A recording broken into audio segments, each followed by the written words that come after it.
Welcome to the Growing Forward podcast, where we are discussing new ideas and solutions for humanity as we grow forward. The discussions here center around sustainability, permaculture, regenerative agriculture, and business, specifically ethics-based business. I'm your hostess, Bethany Latham. So welcome to episode 2 of the Growing Forward podcast. Today, I have the honor to speak with the founder and director of award-winning Santa Fe local farm source, Squash Blossom. They won the City of Santa Fe Small Business of the Year in 2018, the Small Business Administration's New Mexico Home-Based Business of the Year, and the City of Santa Fe Mayoral Award for Sustainability and Food Security. This is the founder and director, Nina Yozell-Epstein. Welcome to the show. Thank you. Thanks for having me. Yeah, absolutely. So I'm so curious, first of all, to hear how you came up with the idea for Squash Blossom. It's so innovative in the world of CSAs from anything I've seen. Thank you. Yeah. Well, it was an evolution, certainly. It wasn't just like a lightning bolt that struck me one day. I started my work in the food sector on the farming side of things. I was traveling and farming when I was younger and living in Australia and New Zealand and India farming. And when I came home to New Mexico, where I was born and raised, I was working at the Santa Fe Farmers Market and volunteering on different farms and just wanting to be part of our local food scene here. And there was a local nonprofit organization they specialized in economic development. And they got a grant to work on the food economy, but they didn't know a lot about that side of things. And so they hired me to connect farmers and chefs, because that's what they had some funding for. We called it Farm to Restaurant. And I had one of those gigs that was like, when you're in your early 20s, you take something that sounds awesome, and then it turns out that it's they pay you for 17 hours a week and you work 50, and I loved it. It's the hustle. Totally. You're like, this is worth it.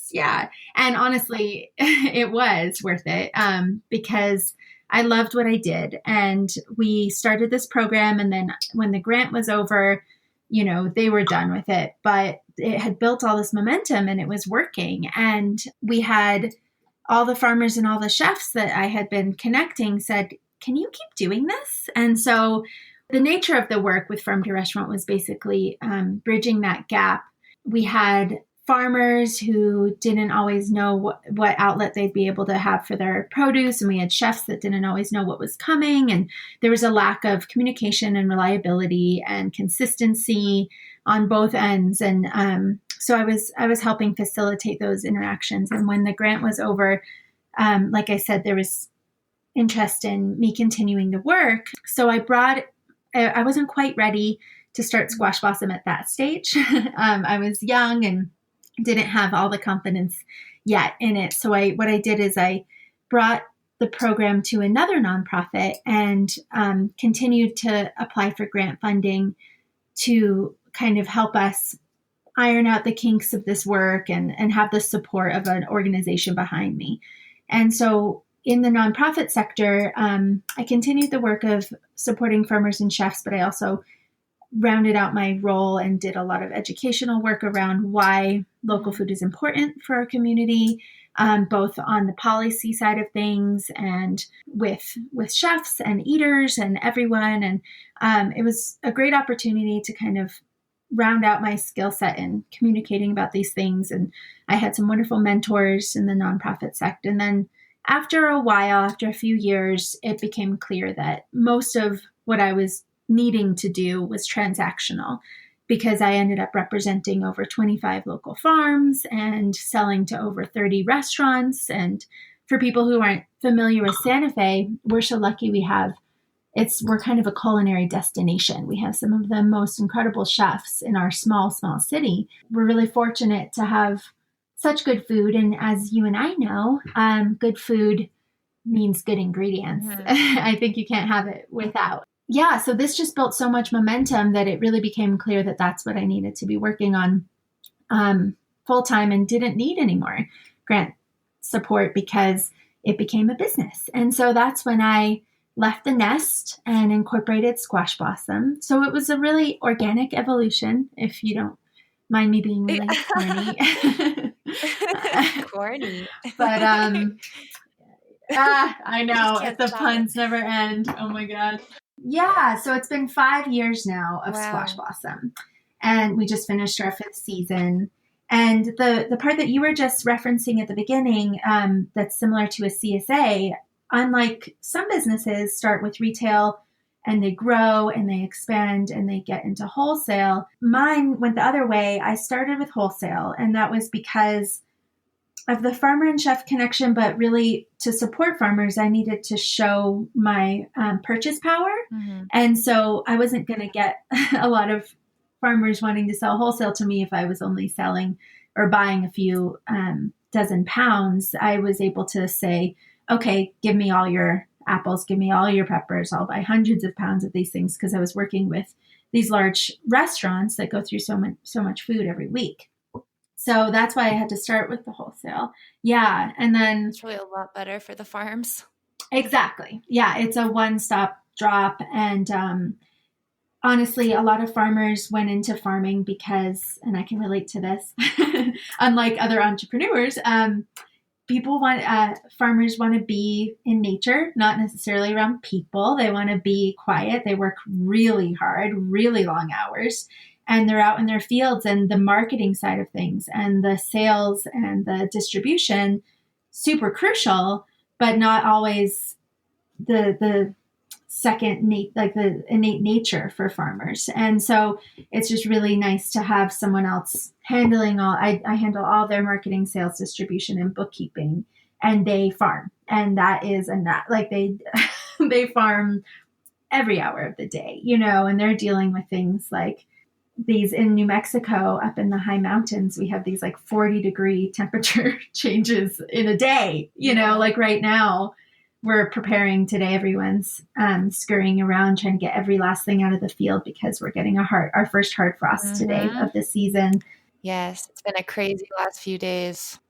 Trying to get everything in. Yeah. So farmers have enough to deal with here. Yes. That's just today. But we have hail, we have drought, we have floods, we have pests. And so it's a lot. So to take one thing off their plate and handle the distribution side of things, that's been really great. So as I was saying, when I came out on my own as Squash Blossom, I added a retail component. And that's what you're a member of. We have a local food subscription service. And that's where we're similar to a CSA, Community Supported Agriculture. But the difference is our customers don't have to pay up front. They just pay as they go. And they're able to get a blossom bag, we call it, either every week or every other week or once a month, or pause for travel and come back on. And so it's with the really convenient software that people have been coming up with, and we've kind of customized our own in the last few years. We've really made it very user-friendly, which I'm proud of. And the other difference between us and other CSA is that we are, there are other multi-farm CSAs, but that's what we are. We represent over 25 different farms. So we always have a really interesting mix of products. Definitely. And we go year round. It's a very abundant bag from what I've seen with other CSAs where it's just coming from one farm. It seems like your structure really takes the pressure off of that individual farm to be able to provide enough produce for a whole community throughout the season. Yeah. Oh, I'm so glad to hear that you say. I was going to be like, well, let's just talk about your experience, because I'm so grateful that you're a customer, and it's so valuable. It is a nice balanced mix. I have in every week we have maybe a leafy green, like a salad green, maybe a cooking green, and then some snacky things that you can eat. I deliver to a lot of workplaces, so you can snack on cucumbers and cherry tomatoes and blackberries at your desk, and then go home and cook up your kale and your potatoes or whatever. So we try and keep it really nice and balanced. And, the notorious CSA kind of fail is when your customers end up with just a bag of kohlrabi and like 10 pounds or 15 pounds of kohlrabi. Yes. That's always the joke, you know, and I love kohlrabi and, and pickled kohlrabi do it, you know, but I think a lot of customers, they like the challenge, but they don't want to only always be challenged, you know? So I try and balance that where if I give them, I mean, it's surprising what people will be, people aren't familiar with certain products because, you know, when you're in the field, you are really comfortable with Romanesco and shishitos and like a huge variety of produce. Celeriac. Right. these kind of one-off things, even fennel. And then I have customers that are like, what the hell is that onion thing? And I'm like, that's a fennel bulb. And so I started doing these little Nina's notes in all the Blossom bags. Yes, those are so sweet. They try and talk about if there's anything that I think people won't know what it is or what to do with it. I describe like, well, this is a great way to use this product. And have you ever tried cooking it? You can also eat it raw. This is really good for pickling. This is really good for sauteing. And don't cook this one too long. And so I try and give tips about cooking. Or if the bag is full of things that are pretty common, I'll share stories about the farms. Every note has, you know, full transparency, of course, of each product in the bag and where they come from. And they're all within New Mexico. They're usually all within 100 miles or even less. Except for next week, Bethany, we're going to get pomegranates. Ooh. I'm so excited. It's still from New Mexico, but they're coming a little farther. They're coming from like 3 hours away down near Las Cruces and Alamogordo. So I'm super excited. Yes, I saw your beautiful pomegranate tattoo on your back. It's awesome. And I was like, I know her favorite plant already. I bet. What drew me to you know, subscribing to Squash Blossom initially is that allure of eating local and eating seasonally and being challenged with the things that I wouldn't normally pick up at the grocery store. I think that's like the coolest thing about it. Mm-hmm. Yeah, it's really nice. I even get that benefit where I'm just like, what should I eat tonight? Oh, I wouldn't have been eating these, but they're here. And now what can I make? You know? And so we still supplement our food with, you know, obviously like things that don't come locally, like olive oil and coffee. Those are the main ones, of course.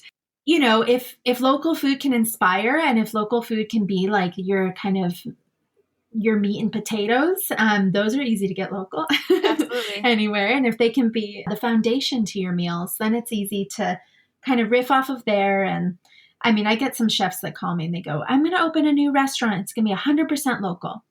And I'm like, can we set some attainable goals so that you actually ever buy from me? Because more likely than not, I'll never hear from that person again. Yeah.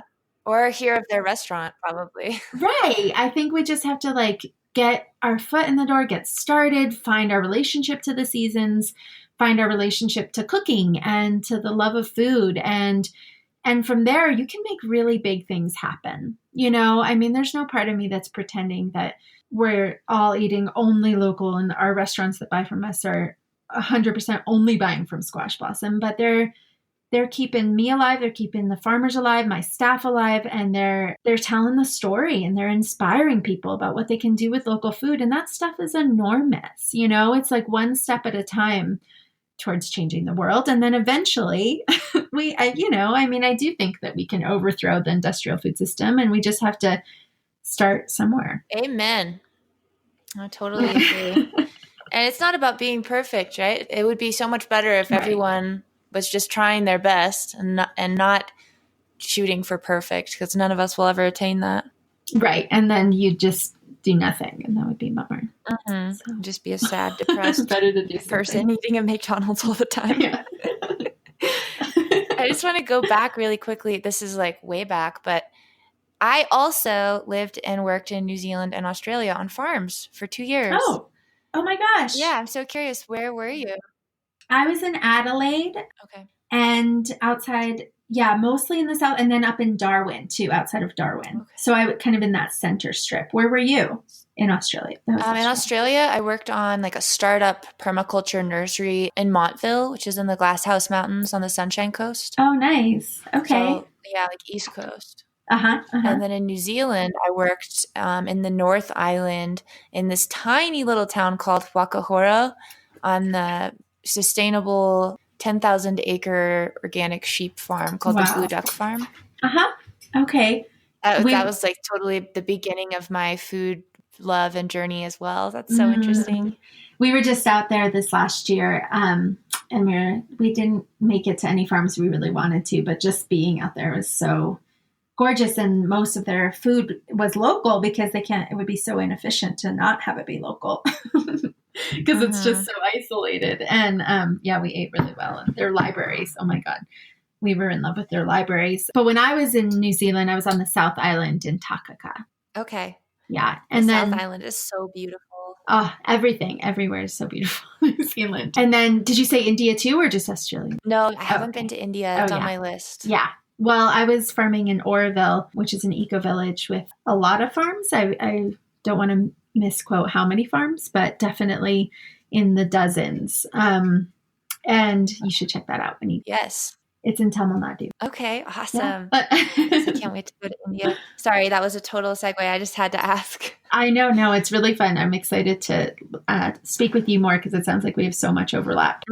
So back to squash blossom. I'm just curious, why did you choose the squash blossom as your emblem? Oh, well, I was struggling with finding a name, and I was choosing all these sterile things like farm source and just like really meh. Like, and then and I don't know, it kind of struck me, I guess. And then it was just so clearly yes. And since then I've justified it in a million ways. Like I'll tell you my spiel about the blossom. One, it's a culinary delicacy, right? So we see those on menus, and you can only get them locally because they don't travel well and they don't hold up long. So you pretty much have to harvest them that day and then prep them and eat them. So if you see a squash blossom on a menu, it is local, which is great. They're vibrant, they're strong, they're cheerful, they have a big flavor, a big presence, and they're so delicate. And I feel like that's the same with our local food system. It's the best. It's the most vibrant and the most nutritious and the most flavorful. And it is up against some really big, scary things. And if we don't actively vote with our forks, and if we don't actively protect it and pioneer it, then it can get squashed by the industrial food system. And so we're here to be like the squash blossom keepers. We're here to really cheerlead this movement and stand up for our most delicate things, and then they'll do the rest. I mean, they do the shining and I mean, these ingredients, they speak for themselves. Like my role isn't, I'm not much of a salesperson, and which is great because I don't have to be. I'm just like, here's a vegetable, you tell me what you think. Mm-hmm.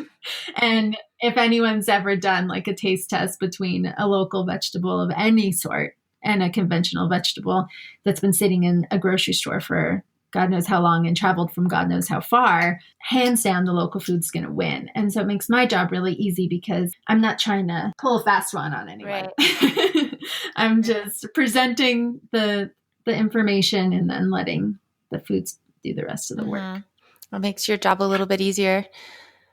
And are you the only person who's working or employed by Squash Blossom now, or have you erected a team around yourself? Well, I feel like I have a pretty big team. I only have one part-time employee. I have one part-time employee, but I have a big team, meaning that, I work with over 25 different farms, and I have over 30 different restaurants, and that's the team, right. And you and all of our retail subscribers. I mean, we have like hundreds of retail subscribers, and that's the team, and we're all in this together, and we'd be nothing without all those different components. And then I have these amazing local people who help me. My friend Lacey Adams designed the logo, and I love it. And she designed the bag, and it's super cool. And she's a local designer. And then we have the local printers, Monsoon Printing, did the printing of the bags. And then I have my friend Catherine Davis is bookkeeper extraordinaire. And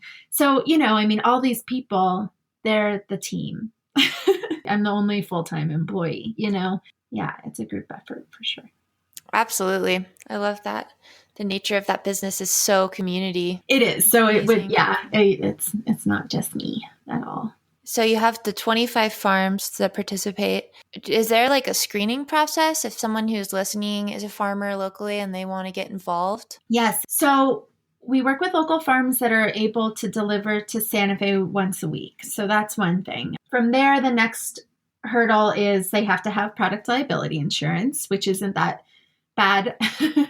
I found there's a lot more really accessible insurance options popping up now that more and more places are requiring it. A lot of farmers markets require it. And so I have contacts on easy ways to obtain product liability insurance. And then we have food safety protocols, which I'm willing and able to train farms in to make sure that they have good harvesting, washing, and packing procedures, that everything is triple washed, and that they have traceability on their farm. So we have kind of standard food safety requirements.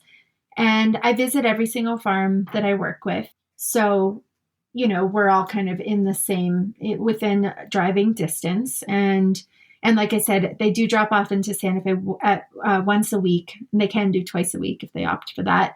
And then I aggregate their product out to all the various locations. So farmers can contact me. Super cool. I want to go visit all these farms too. Yeah, you can come. Yes, I would love that. Oh my gosh, let me know. Seriously, if you're driving there, I'm always looking at the back of the Nina's notes.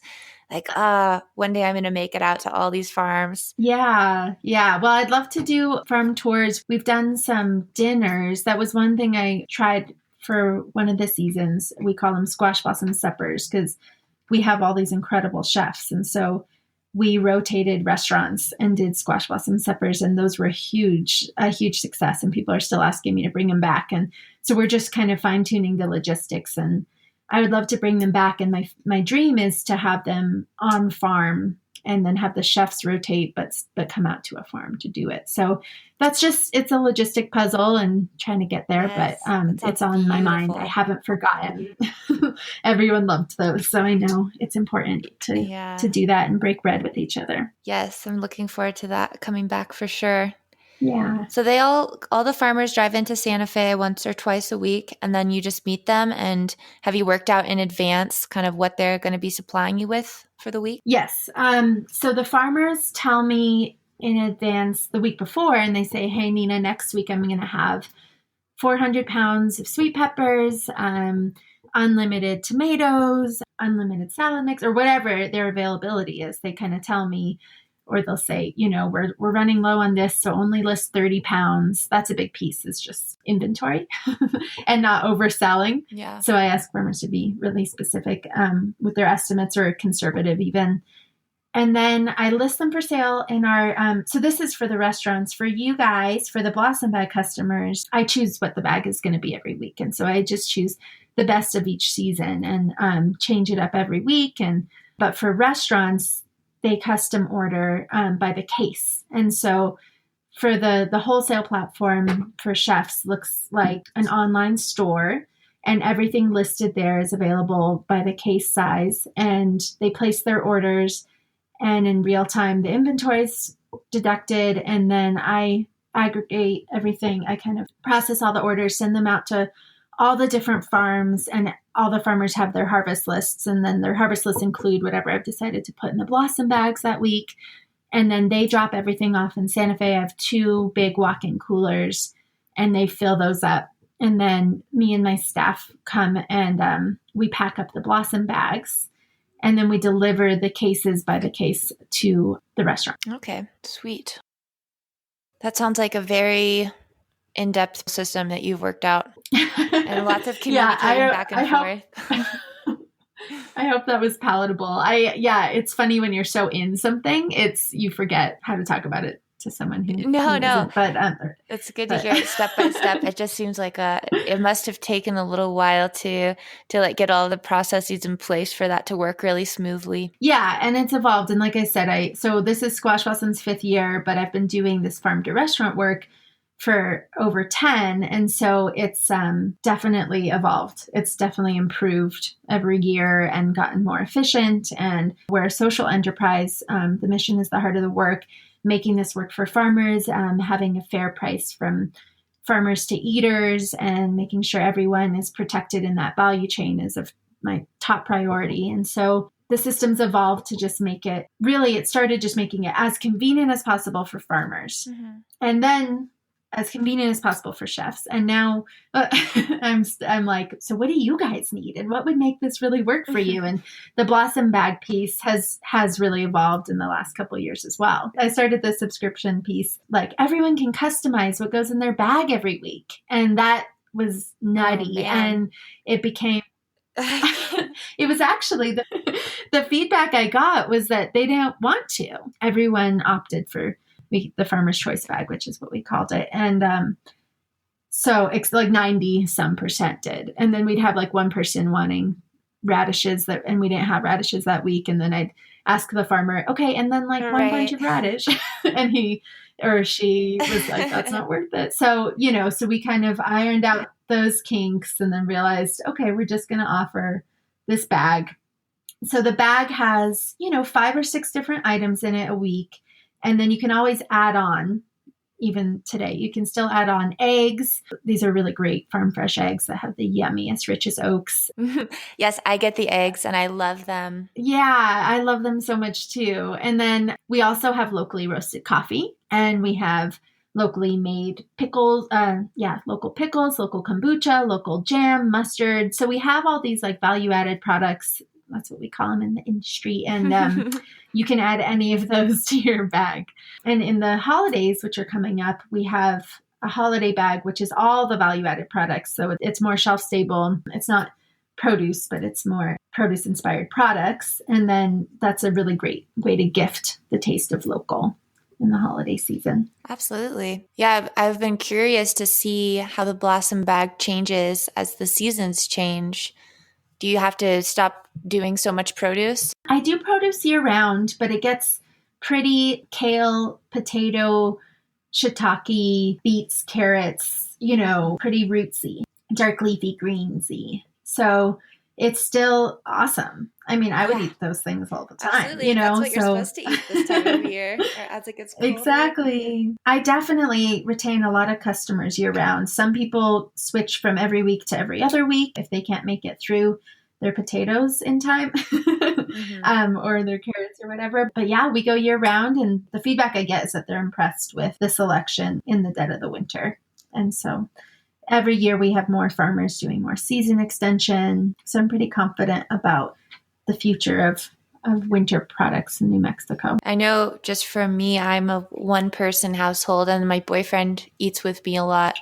And I ended up just switching to an every other week Blossom Bag because I just couldn't eat all the produce. You're really giving a lot and it's super affordable. I'm just so happy to have found this source. Oh, thank you so much, Bethany. Yeah, it's, for your listeners, it's $28 a bag if you buy just once, or if you get a subscription, it goes down to $25. So we really try and give a good value, and we really want that feel of abundance. Yes. So I'm really glad it comes off that way. Yes, you have achieved the feel of abundance. When I'm comparing that to like how much money I spend if I go to the grocery store on produce, first of all, when you're at the grocery store, like there's just, at least for me, I end up getting always way more than I actually just came in to get. But I'm spending less money on produce now with the Blossom Bag, and I can pick it up right next to my house. So the convenience and value are definitely there. Nice. So how is your vision for Squash Blossom in the future look? Well, sometimes I have really big visions, and I'm like, oh yeah, we're just going to squash blossom all over the world.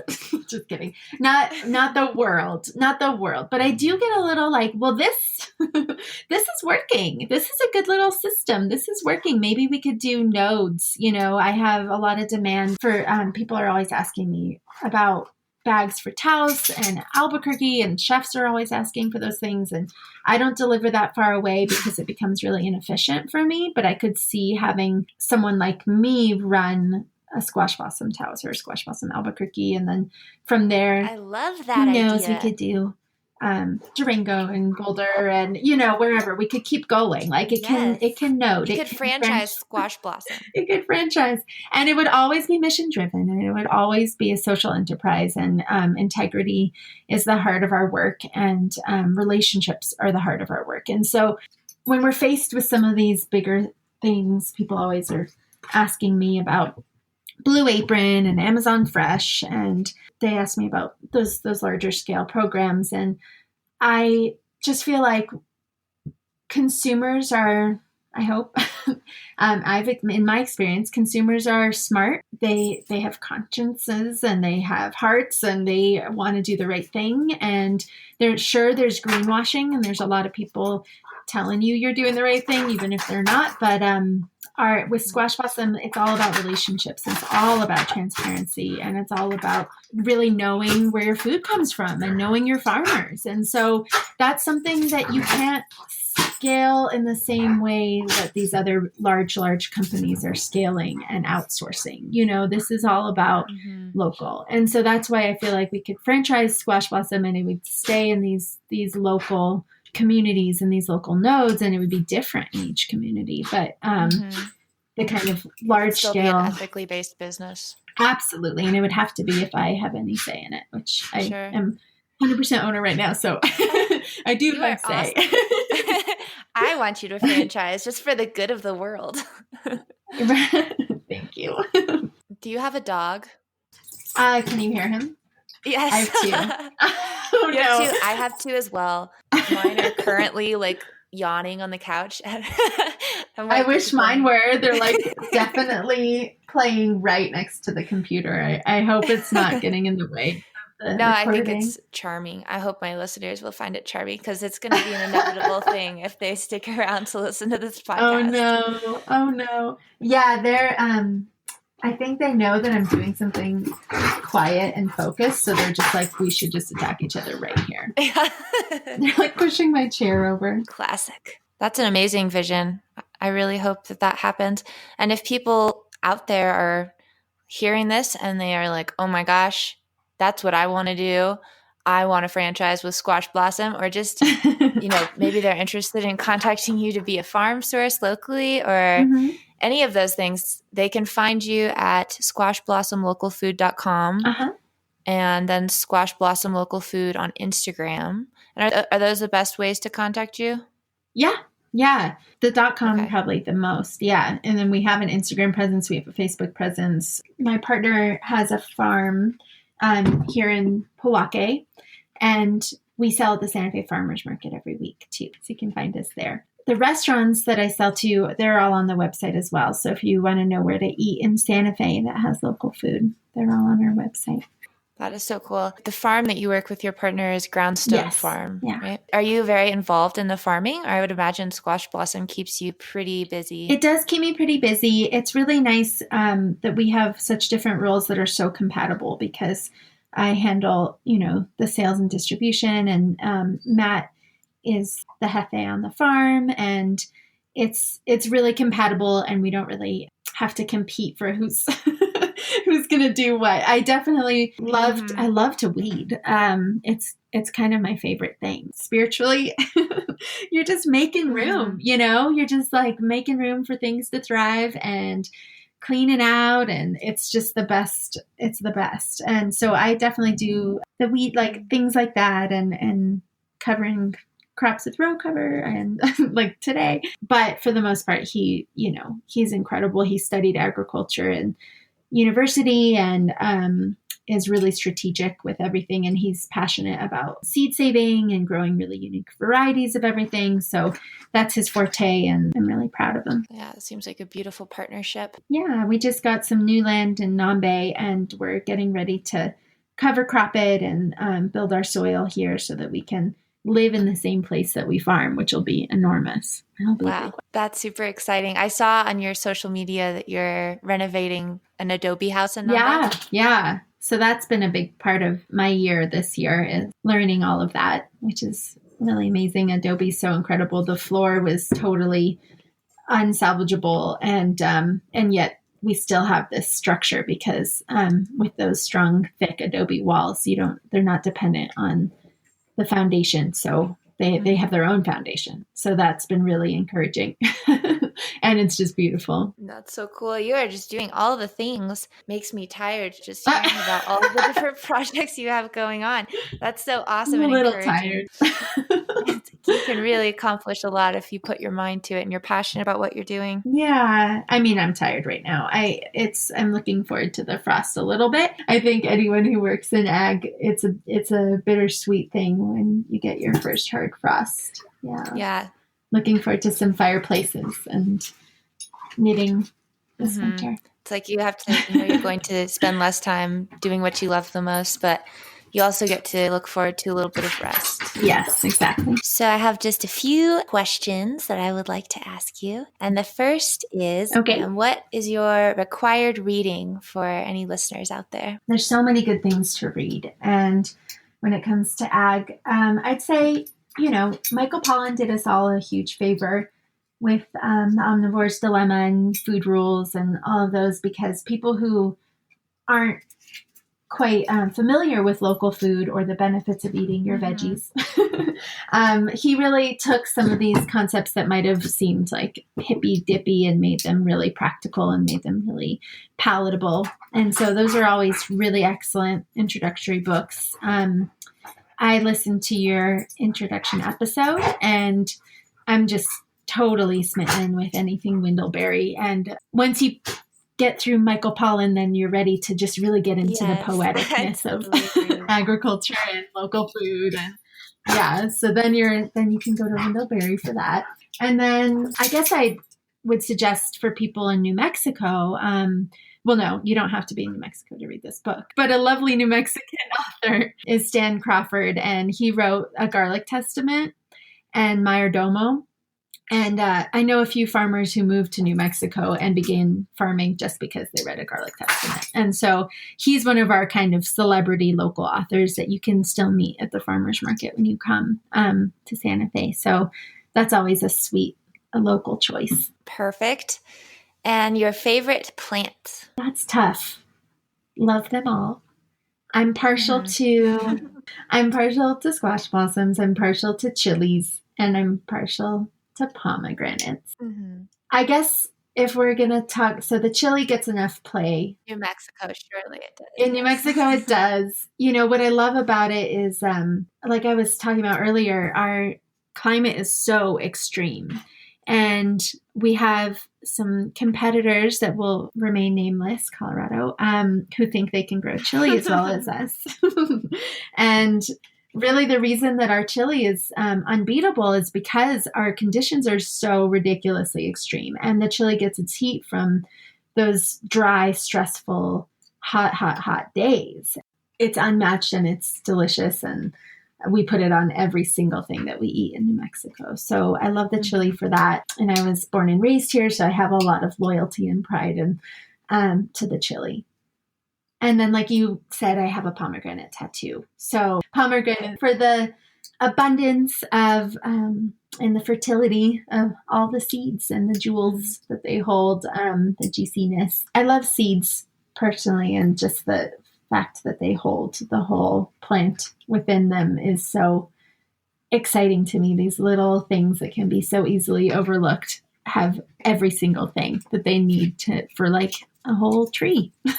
It's unbelievable, So any seed, anything that represents the seed is exciting, and a pomegranate is just so full of them that they're one of my spirit fruits for sure.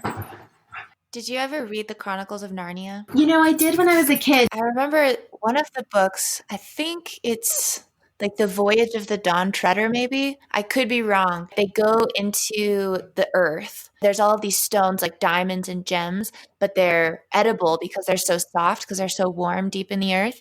And I remember reading that as a child and being like, that's what pomegranates are. They're just such a, they're so beautiful. They're jewels, but you can eat them. Yes. And just unwrapping them as a little child too. Oh my goodness. It's like the most magical experience. Totally. I know. It's like a treasure hunt every time. Still. Oh, I'm really excited for the pomegranates soon. I know. Me too. I can't wait to put them in the blossom bags. So my final question for you is what piece of advice would you give to entrepreneurs who are wanting to start something they really believe in that you wish somebody would have given you when you were starting out? I guess the piece of advice that I regularly like to tell people is, because you hear some of these entrepreneurial podcasts or stories, and it's really great to be exposed to entrepreneurship. And I love listening to How I Built This. Good one. And like your podcast. And, you don't go into entrepreneurship to get rich. You shouldn't, right? Yeah. I don't think you should. I mean, maybe some people do, and maybe that works out for them. But I think, just go into something that you're passionate about. Remember why you went in, because it's going to get hard, and it's going to get, you're going to have a lot of opposition. You're going to have failures. And if you remember what got you into it, and if you are sincerely passionate about what you're doing, then that is the light that stays on. And that even when maybe you can't even pay your bills, that light is on. And you have to just keep your own light on and be there for yourself in that way, because there's going to be times where it feels like people don't believe in you, or it's not working, or other external things. And then you gotta just keep trying at it. Yeah, I think that's really valid to make sure you're if you're going to go all in with something, make sure it's something that you care enough about that you're not going to get tired of it or easily discouraged. Easily discouraged, yeah, because the going will get rough. Thank you so much, Nina. You are so awesome. And I'm even more happy now that I'm a subscriber to Squash Blossom after talking to you. I really hope that everything just goes incredibly well for you in the future. Likewise. And once again, people can find you at squashblossomlocalfood.com. You can find you on Instagram at Squash Blossom Local Food, and on Facebook as well. Is that Squash Blossom Local Food too? Yeah. All right. Thanks, Bethany. Thank you so much. Have a great day. You too. Bye. Okay, guys, so that was Nina Yozell-Epstein. Awesome lady. I'm so glad that she took the time to share her super inspiring business ideas and accomplishments with us today. And I'd just like to mention to anyone out there listening who was interested in the fact that Nina and I both traveled abroad, New Zealand and Australia, and she went to India as well. If you are under the age of 30 and a U.S. citizen, you can get a free working holiday visa for a year to New Zealand. So when I was 23, I dropped out of college because I wasn't really happy with what I was doing at that time, and really just wanted to get to know myself better and experience some things before I graduated and went into the workforce. So I bought a one-way ticket to New Zealand and was there for a year and just found it to be the most welcoming, friendly country. It was super easy to go there with very little money, and I think I had $1,200 saved, and I ended up traveling for close to 3 years, just getting jobs on different farms and working in hostels in exchange for accommodation. It's just a wonderful thing to experience, and I know a lot of people feel like traveling is totally out of their grasp if they don't have a lot of money, and that's not the case. You don't really have to have a lot of money to travel. You just have to plan and be brave and have a little bit of faith that things will work out, and it's pretty incredible to experience other parts of the world. After New Zealand, I think my plane ticket to Australia from New Zealand was like $200, and I had made that much money working on farms and for different people in New Zealand. If you want to go to Australia, there's an awesome website called Gumtree that's really good for finding jobs. There's also Woof, willing workers on organic farms, that I used a little bit, but not as much. And then traveling around Southeast Asia from Australia was incredibly cheap as well. I mean, I'm talking like $35 flights between Bali and Malaysia. And I think I paid $75 to fly from Malaysia to Thailand and was able to live off of $5 a day, safely and easily. So definitely don't let economic restraints hold you back. If you want to travel, you can absolutely do it. And if you want to hear more about how I managed to travel as a young lady by myself for 3 years internationally on $1,200 initially, I'm totally happy to talk to anybody about that. As always, you can contact me on Instagram. It's probably the best way. My handle is Bethany_growing forward. And I just want to thank you all so much for taking valuable time out of your day to listen to this podcast. I hope that you found it inspiring and informational. And if you like it, I would really appreciate if you take a little bit more time and just leave me a review in whatever podcast playing platform you prefer. It's a lot of peace there. Thanks again. Have an awesome day. Bye, guys.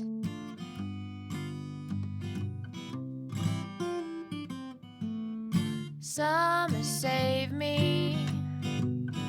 All the structures of my time are insecure with false foundations, and I look for truth and find the views obscure.